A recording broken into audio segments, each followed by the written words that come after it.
고백합시다. 전심으로 예배하는 공동체를 이루라. 전심으로 예배하는 공동체를 이루라.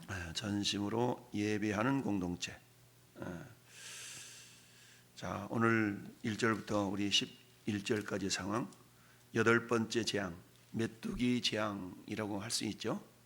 우박이 불과 함께 내려서 틀에 있는 모든 짐승과 곡식들, 나무들을 그야말로 다 피폐하게 만든 그 이적을 하나님께서 보이셨음에도 불구하고 바로의 마음은 여전히 완악했다, 교만했다라는 얘기죠.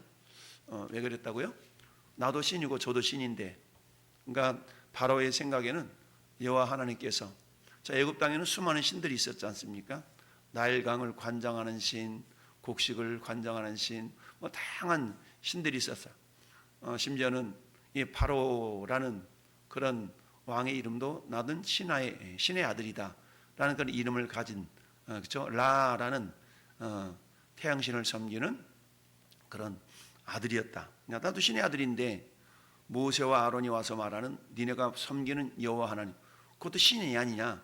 그러니까 그들이 섬기는 다양한 신들 중에 하나의 신으로 여겼던 이 바로, 그러다 보니까 여호와 하나님에 대한 어떤 위대하심을 인정하지 않고 있었던 것이죠. 근데 모세는 앞장 29절 하반절을 보면 이렇게 말씀하고 있어요.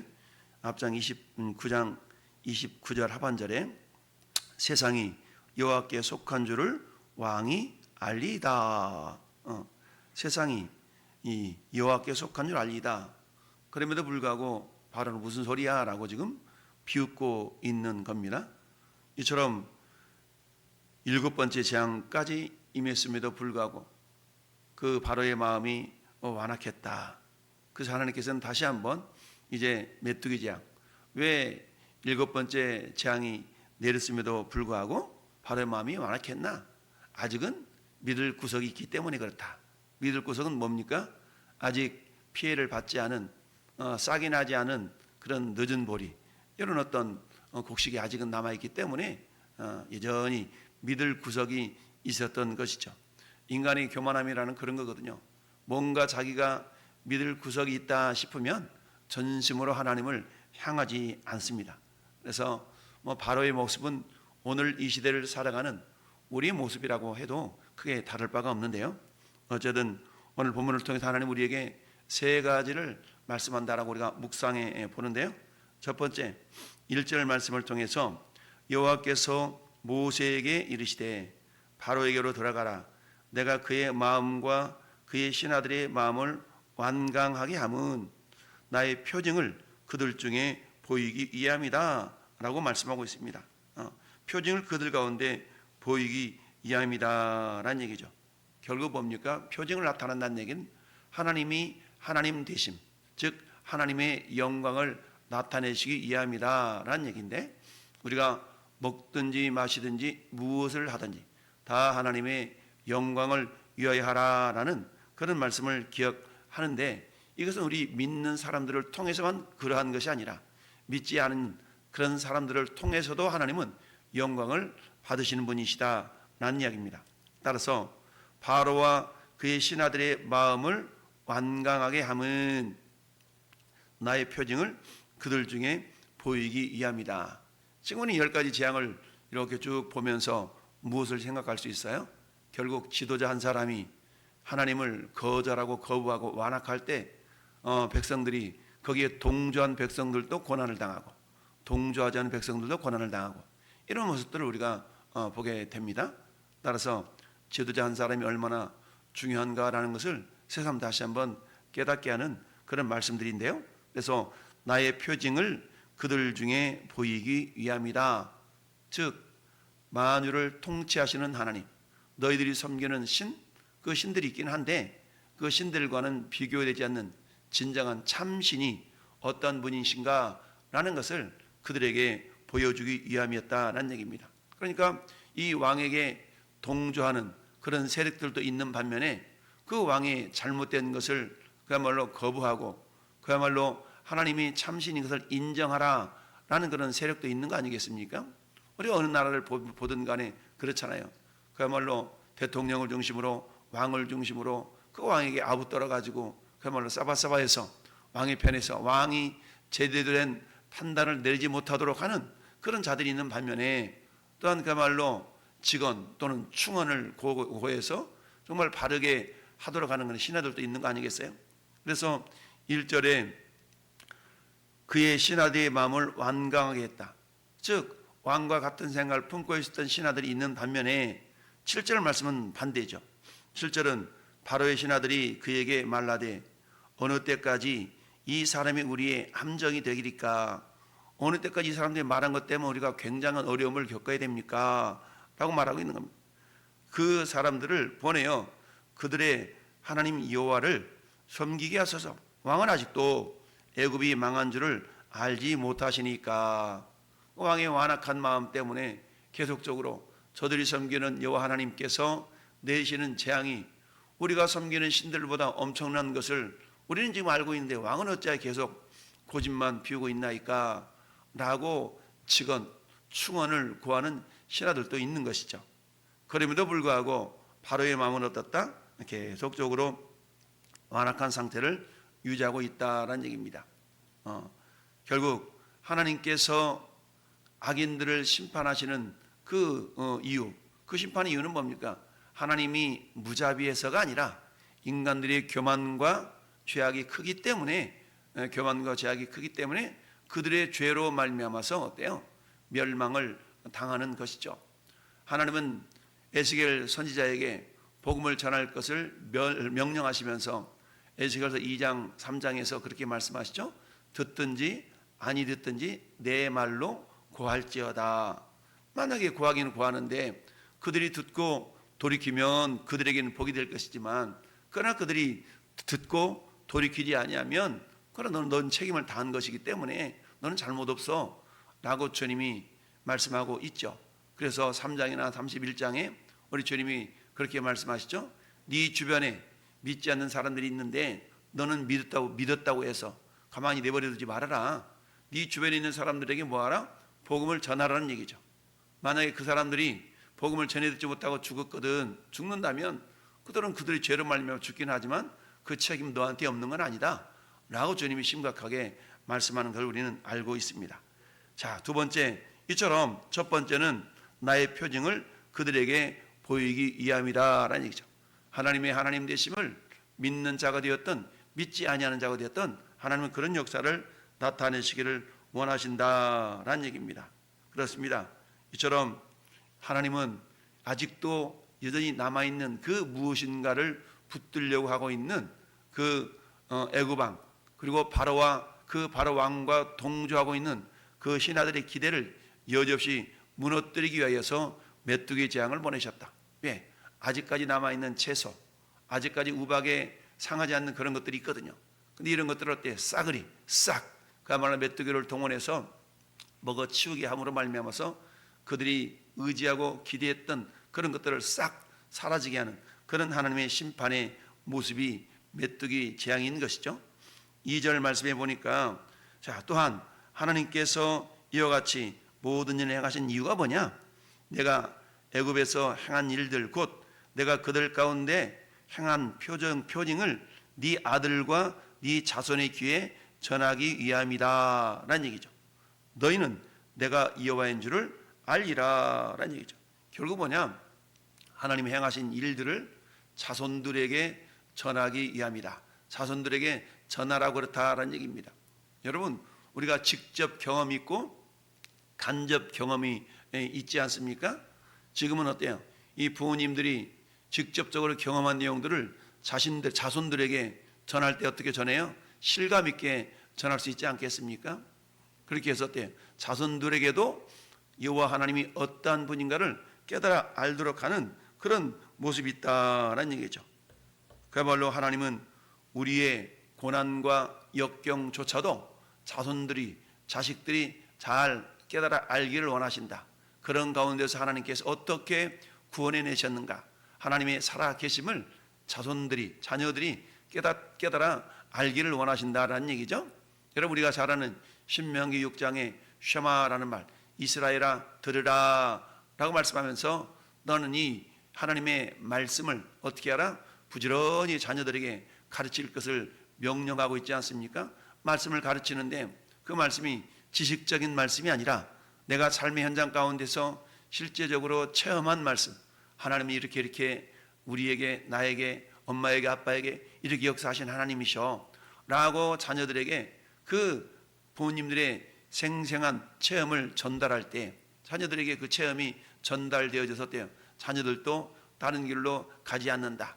마치 잠언서 22장 6절에 마땅히 행할 길을 자녀에게 가르치라. 그리하면 그들이 커서도 그 길에서 떠나지 않는다라는 얘기입니다. 마땅히 행할 길이라는 것은 뭡니까? 하나님이 어떠한 분이시고 하나님을 섬겼을 때에 어떤 결과가 임하는가를 경험이 되어져야 되지 않겠어요? 우리가 지식적인 하나님을 전하는 것이 아니라 내가 경험한 하나님, 내가 체험한 하나님을 전달할 때, 마치 그렇다고 그랬지 않습니까? 음식을 먹었는데 어느 음식점 가면 맛이 기똥차게 좋대 라는 말과 내가 먹어봤는데 기똥차게 맛있어 라고 말하는 것과는 전혀 다르죠. 직접적인 경험이 전달함에 있어서 더욱더 실감이 나고 욕구가 생기게 되어 있는 것 아니겠어요? 2절 말씀에 내가 애굽 땅에 행한 일, 이 가운데 행한 표징을 내 자손, 네 아들과 네 자손의 귀에 전하기 위하여서 하나님 이런 표적을 행하고 있다. 왜? 그걸 통하여서 여호와 하나님만이 참신인 것을 드러내게 하기 위함이다라는 얘기입니다. 그렇습니다. 저나 여러분들이 형식적인 그리스도인이 되기를 원하지 않습니다. 하나님은 우리의 모습, 온전한 모습으로 전심을 다하여서 하나님을 예배하는 자가 되기를 원하신다라는 얘기입니다. 그저 주일이면 성경책 끼고 예배당에 들러서 나 주일 지켰어 라고 자기 만족에 빠져 있는 자들이 아니라 삶의 현장 가운데서 매일매일 주님과 동행하면서 우리 하나님이 어떠한 분인가를 전하며 증거하는 믿음의 사람, 살아있는 신앙의 사람이 되기를 원하시는 것이죠. 이처럼 두 번째, 하나님께서 이 애굽 땅에서 모세가 아론이 이 바로에게 복음을 전하였음에도 불구하고 그 마음들이 완악하도록 하나님이 내어버려 두신 까닭은 첫 번째는 이처럼 이방인들을 통해서도 하나님은 당신이 어떤 분인가를 나타내기를 원하신 것, 두 번째는 하나님의 백성들, 하나님의 자녀들에게 부지런히 가르쳐서 하나님이 어떤 분인가를 역시 우리 자녀들도 깨달아 알므로 말미암아서 하나님을 섬기되 엄마만 예수 믿고 아빠만 예수 믿고 엄마만 예수 섬기고 아빠만 예수만 섬기는 그런 가정이 아니라 온전한 모습으로 하나된 믿음의 공동체, 하나된 예배의 공동체가 가정을 이룰 수 있도록 하나님께서 원하신다라는 사실. 세 번째는 뭐냐? 세 번째 궁극적인 목적은 결국 3절과 9절에 있는데요. 자, 봅시다. 3절 읽어볼까요? 다시 한번. 모세와 아론이 바로에게 돌아가서 그에게 이르되 히브리 사람의 하나님 여호와께서 말씀하시기를 네가 어느 때까지 내 앞에서 겸비하지 아니하겠느냐? 내 백성을 보내라. 그들이 나를 섬길 것이니라. 아멘. 섬긴다. 아바드라는 단어인데요. 섬긴다라는 말은요, 하나님을 예배한다라는 얘기입니다. 즉 하나님을 예배할 때 우리 어떻게 해요? 예를 갖춰서 절한다라는 거 아니겠습니까? 이건 섬기는 모습이죠. 하나님을 섬기는 하나님의 모습을 예배한다라고 표현할 수가 있는데, 그래서 그들이 나를 섬길 것이니라 라고 말씀하고 있습니다. 섬기긴 섬기는데 어떻게 섬기느냐? 9절 말씀 보니까 모세가 이르되 우리가 여호와 앞에서 절기를 지킬 것인지, 절기를 지킨다는 얘기는 예배한다는 말과 동행입니다. 같은 말입니다. 예배를 드릴 것인즉 우리가 어떻게 예배 드려요? 야, 너네들 여기서 엄마 아빠가 예배 드리고 올게, 이게 아니라 우리가 남녀 노소와 양과 소를 데리고 가겠나이다. 이거 뭡니까? 예배를 드리는데 달랑 부모님들만 예배 드리는 것이 아니라 남녀 노소 온 가정에 그야말로 하나님을 예배하는 공동체를 하나님께서 원하신다라는 얘기죠. 이렇게 말했음에도 불구하고 바로는 뭐라고 얘기합니까? 야, 누구 데려갈 건데? 누구 데려갈 건데? 그러니까 바로의 생각에는 몇 명만 가서 예배드려 형식만 갖추라 라고 말하고 있는 것이죠. 그러나 모세는 우리는 형식만 갖춰서 대충 예배하는 그런 자들이 아니라 우리는 온 가족, 모든 이스라엘 백성들이 전심으로 하나님을 예배하는 예배 공동체를 하나님 원하십니다 라고 말합니다. 여러분, 세상은 오늘 또 우리에게 그렇게 타협하고 유혹합니다. 이건 적당해, 이것만 이렇게만 하면 되잖아, 이렇게만 하면 되잖아 라고 우리에게 요청하고 요구합니다. 미혹합니다. 그래 하나님 뭐라고 말씀합니까? 아니야. 우리의 일부를 하나님이 원하시는 것이 아니라 우리의 전부를 원하시는 하나님. 따라서 우리가 어른들만 예배하는 예배 공동체가 아니라 어린 아이들 할 것 없이 모든 가족이 온전한 예배 공동체를 이루기를 원하신다라는 사실입니다. 그래서 남녀노소, 소와 양과 소를 데리고 모든 즉 이스라엘 백성들의 모든 속해 있는 모든 것들을 통하여서 하나님을 예배하는 그런 예배 공동체가 되기를 원하신다라는 얘기입니다. 그랬을 때 이 소리를 들었던 바로는 여전히 마음이 완악해서 비웃는 것을 보게 됩니다. 10절 말씀 보니까 바로가 그들에게 이르되 내가 너희와 너희 어린 아이들을 보내면 여호와가 너희와 함께 함과 같으니라. 그것이 너에게 나쁜 것이라. 그래? 그것만 나쁜 거야 라고 비아냥거리는 듯한 태도입니다. 10절의 말씀은 그냥 설명하는 것이 아니라 그것이 너에게는 나쁜 것이니라. 즉 뭡니까? 함께 다 보내주기를 원하지 않는다는 것이죠. 뭐 그렇다고 야야 그건 나쁜 거야. 왜 그런 경우 있잖아요. 이렇게 하는 거 좋습니다. 뭐라고? 아니야 그건 나쁜 거야. 이런 거 똑같은 표시 지금 10절의 말씀이 그런 의미거든요. 그러니까 모세와 아론은 이렇게 해야 옳은 겁니다 라고 말하고 있지만 이 소리를 들은 애굽 왕 바로는 뭐라고? 그거 다 가는 것이 좋다고? 아니야 그거 나쁜 거야 라고 지금 이렇게 비아냥거리는 태도로 빈정거리는 그런 모습이죠. 이건 뭐예요? 결국 바로의 교만함을 보여주고 있는 것입니다. 그러면서 뭐라고 얘기해요? 그렇게 하지 말고 그 장정들만 가서 예배해. 장정들 내가 보내줄게.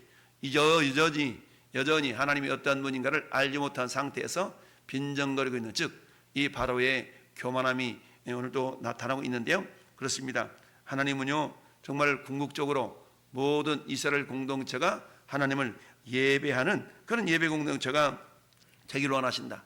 전인적인 예배, 전 모든 공동체가 하나 된 예배, 이것을 하나님이 원하신다라고 말하고 있지만 그러나 애굽 왕 바로는 여전히 빈정거리면서 교만함에 휩싸여 있다라는 얘기죠.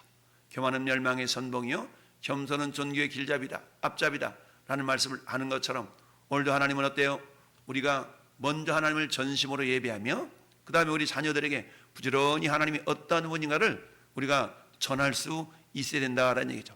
지식을 전달하는 것도 필요하겠지만 그러나 그 지식 전달이 아니라 내가 생생히 경험한 하나님, 내가 체험한 하나님, 하나님은 이러하신 분이야 라고 우리가 경험한 하나님을 전함으로 말미암아 우리 자녀들도 그래? 그럼 내가 신앙생활 제대로 해야 되겠네? 그래? 그럼 나도 예배하는 삶을 살아야 되겠네? 라고 하나님께 돌아와 마침내 하나 된 공동체, 그래서 온전한 예배 공동체가 되기를 원하시는 것이 하나님의 마음인 줄 믿습니다.